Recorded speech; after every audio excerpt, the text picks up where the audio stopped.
Here we are in sunny Brisbane once again here at the No Jab, No Pay, No Way rally right here in Queen's Park, just opposite the Brisbane Casino here. We had a fantastic turnout today for the event.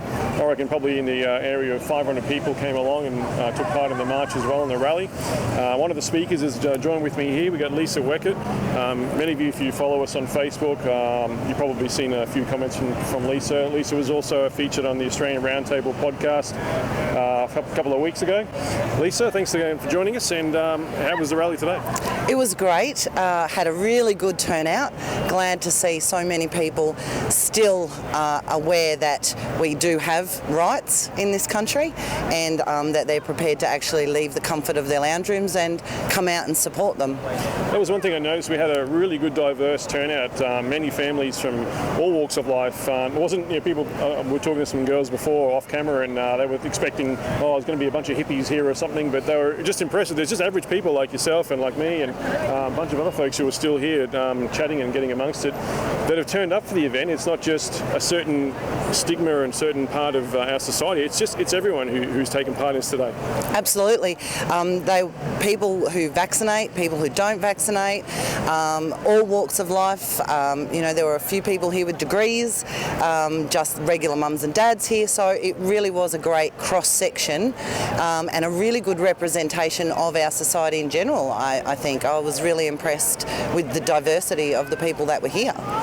Yeah, I actually spoke to someone else, and they said that there was even a doctor here from a practice somewhere. I'm not at liberty to say where, just in case we damage some reputations, but they were here to sort of show their support, but obviously couldn't be named. But it was good to see that there's actually, like you said, there's some people with degrees and some people of the higher stature in our little society here taking part in realising what's really important. Now, you gave away some really good information when you were speaking earlier there. It was a great speech. You probably could have gone on for about 2 hours. We would have sat there soaking it all up.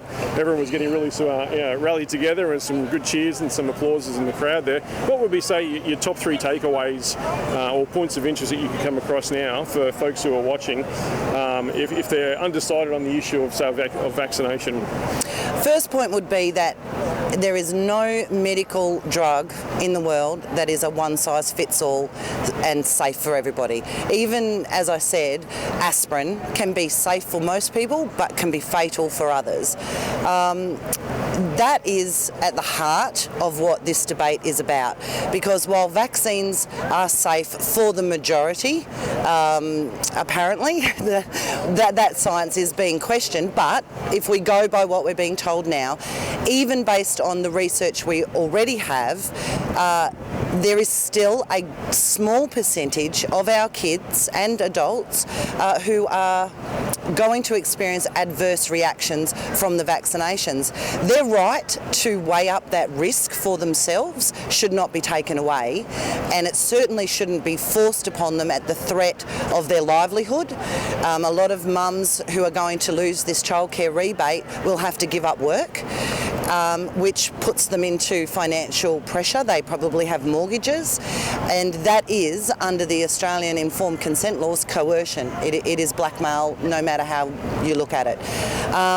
The second big point would be that there is alternatives. There are safe alternatives, safe, effective, clinically proven alternatives to vaccination.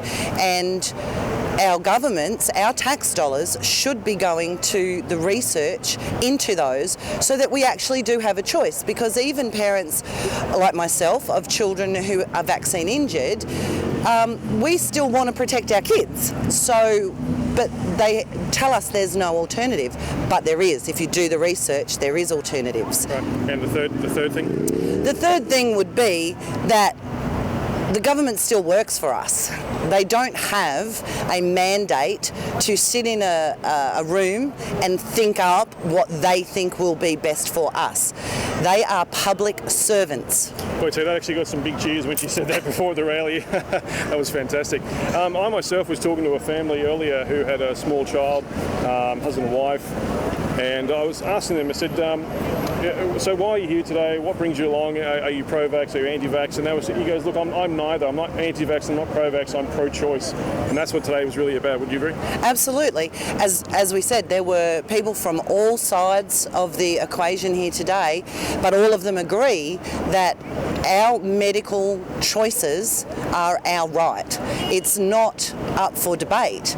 There are no medical procedures that you can be forced to have.